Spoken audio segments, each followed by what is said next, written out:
Viva! Venho novamente hoje para dar prosseguimento à minha rúbrica semanal sobre Em Defesa do Futuro da Guiné-Bissau.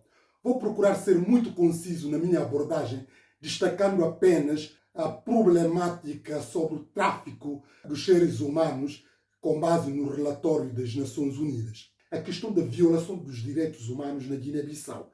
Esse problema é um problema bastante preocupante que deve inquietar a todos nós, a todos os guineenses. Nós sabemos que a prática de violação dos direitos humanos e tráfico dos seres humanos é uma realidade transversal na Guiné-Bissau e recorrente.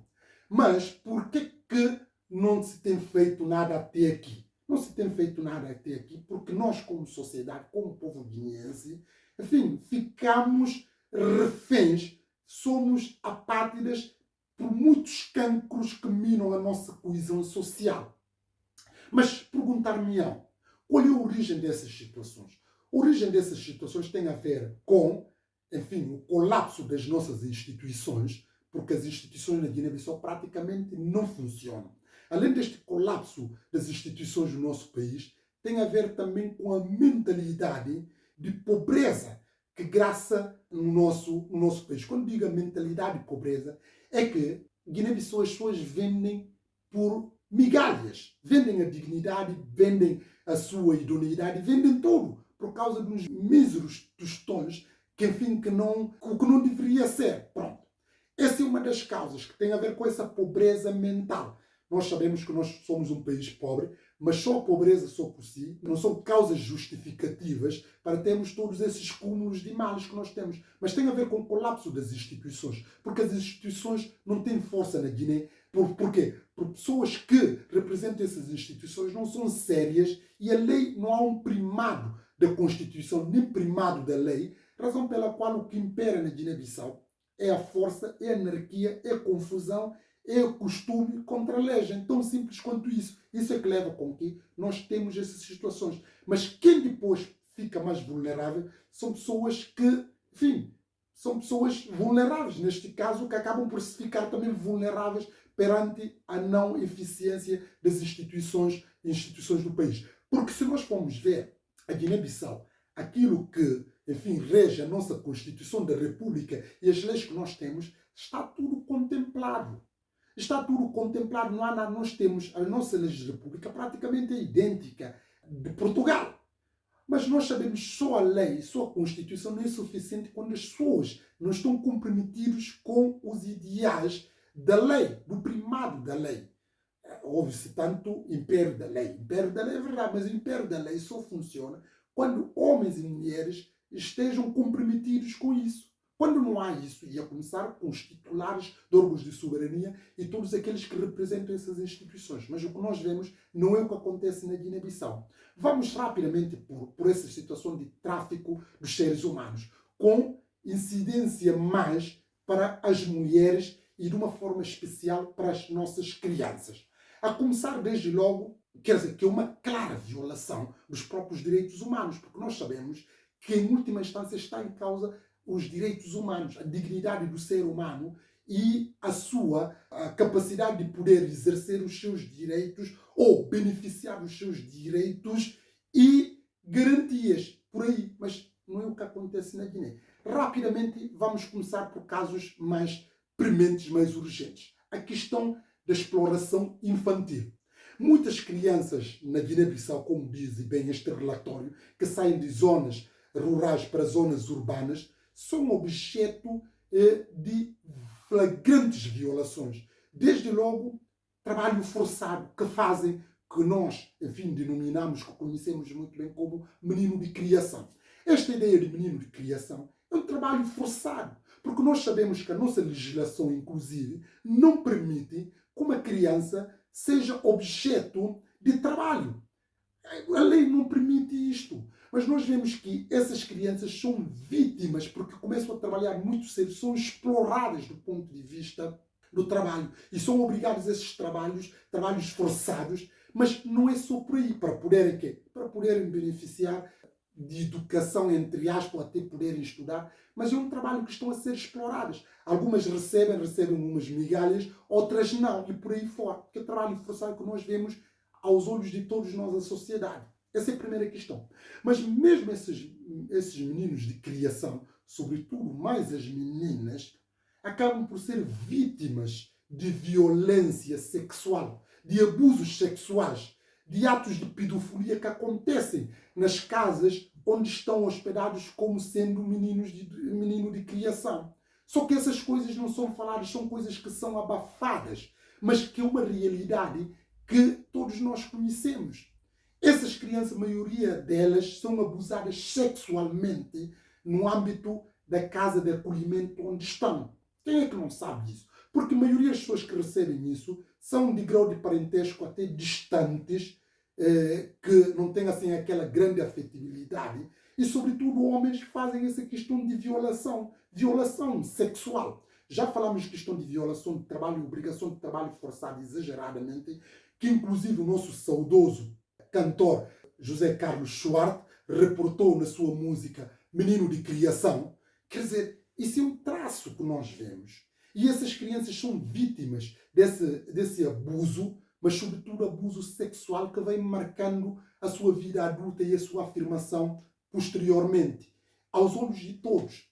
Mas não é só nesta dimensão que nós vemos ainda essa flagrante violações de direitos humanos, etc, etc. A questão da exploração sexual, que pode existir nestes ambientes de acolhimento, mas também do turismo sexual que nós vemos que foi reportado muito bem neste relatório das Nações Unidas, nas ilhas de Bijagós, coincidência mais nas ilhas de Bijagós, de turistas que vão lá, que são muitos deles pedófilos, que envolvem com as nossas meninas jovens, violando elas a troco de dinheiro por causa da pobreza.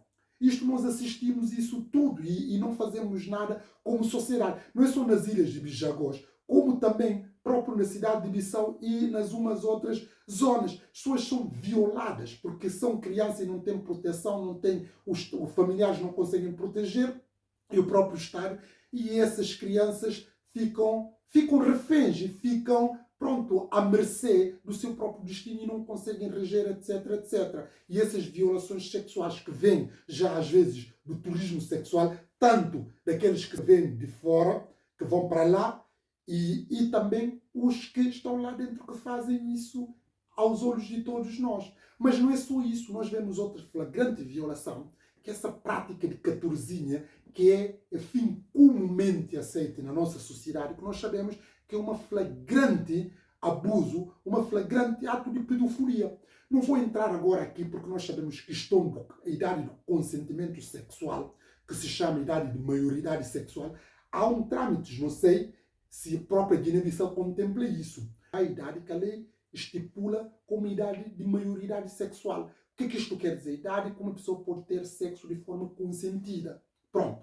Mas, na Guiné-Bissau, não sei se há esta lei neste sentido, mas mesmo que houvesse, o que conta na Guiné não é a lei, é um costume. Porque essas práticas todas, a maioria delas que são práticas nefastas, baseiam-se num costume que vai contra a lei, que se chama costume contra a lei, que impõe os próprios ditames da lei. Porquê? Porque as instituições são frágeis e as pessoas que representam as próprias instituições não estão comprometidas com a lei, não estão comprometidas com a democracia, não estão comprometidas com os direitos humanos, fazendo com que há todo esse abuso. Porque quando nós vemos, por exemplo, essa prática das catorzinhas, a Guiné-Bissau, quer dizer, a Guiné-Bissau, a maioridade sexual ou a idade que a pessoa pode ter sexo é baseada no ato de costume a partir, por exemplo, nas meninas, quando começa a haver protuberância dos seios ou a menstruação, é entendida já que a pessoa é mulher e pode já ter envolvência, inclusive pode casar. E esta é a razão, novamente, nesta lógica,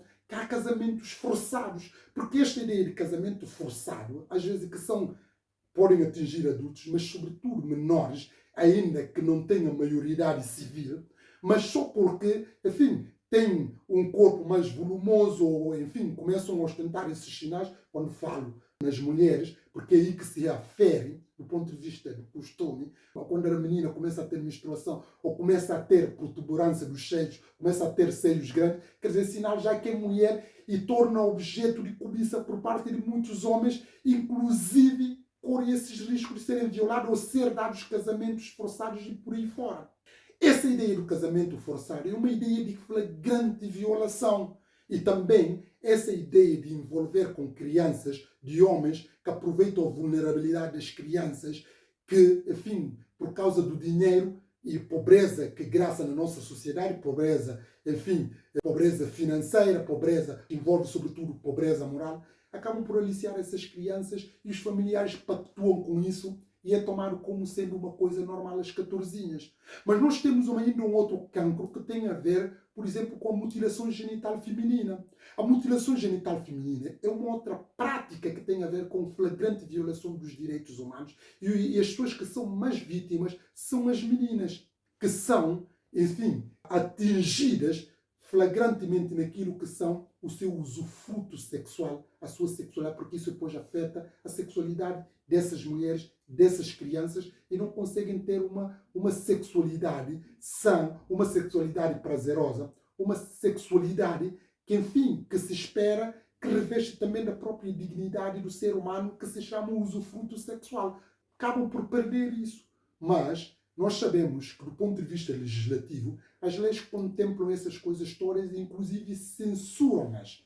Mas a realidade prática mostra o contrário, o costume contra a lei. Porquê? Porque uma pessoa que é penalizada e se julgado, depois é solto porque tem um familiar influente ou porque razões A e B, quer dizer, tudo uma confusão, uma mistura. E esta é a razão pela qual quem mais sofre com tudo isto, esses tráficos de seres humanos, de abusos sexuais, de abusos menores que eu invoquei aqui, questão de trabalho forçado, menino de criação, violência física, inclusive até violência sexual e essas coisas de mutilação genital feminina, casamento forçado, as meninas, as mulheres que acabam por ser mais vítimas. Esta é a razão pela qual costumo dizer que Guiné-Bissau não é um país para as mulheres. Porque as mulheres, para ser mulher na Guiné, é muito penoso, é muito custoso. Tem muitas dificuldades, muitos obstáculos, muita violência, muita violação, muito condicionalismos. Mas isso tudo por causa das instituições fracas que nós temos, que não conseguem defender os seus próprios cidadãos, fazendo com que nós, enfim, estamos isso. Mas como eu disse, isso é coisa que todos nós sabemos. Resta-nos ter a capacidade de inverter essa situação. Mas essa situação só se vai reverter quando nós temos instituições fortes, quando temos homens e mulheres que estão devidamente comprometidos com os direitos humanos, com a democracia e com o primado da lei. Só assim nós podemos ultrapassar estas situações, porque caso contrário, nós vamos continuar a assistir a estas situações e que vai acabar por ter uma completa impunidade, como tem sido ao longo dos anos, e vai sempre ser assim enquanto nós não refletirmos como um povo de vermos realmente os males que estamos a causar. Porque isso tudo tem traumas e acaba por deixar traumas na própria nossa sociedade. Essa é a razão pela qual o guineense é traumatizado por natureza por causa dessas coisas. E essas coisas às vezes não são faladas. Mas muitas pessoas, sobretudo meninas, mulheres,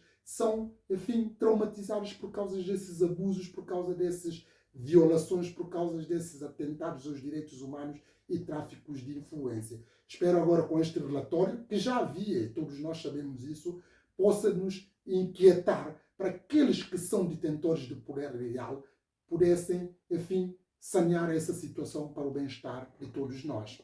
Não vou mais alongar, fico por aqui. Espero voltar numa outra ocasião. Tenham uma semana de trabalho abençoado e até a próxima ocasião. Obrigado.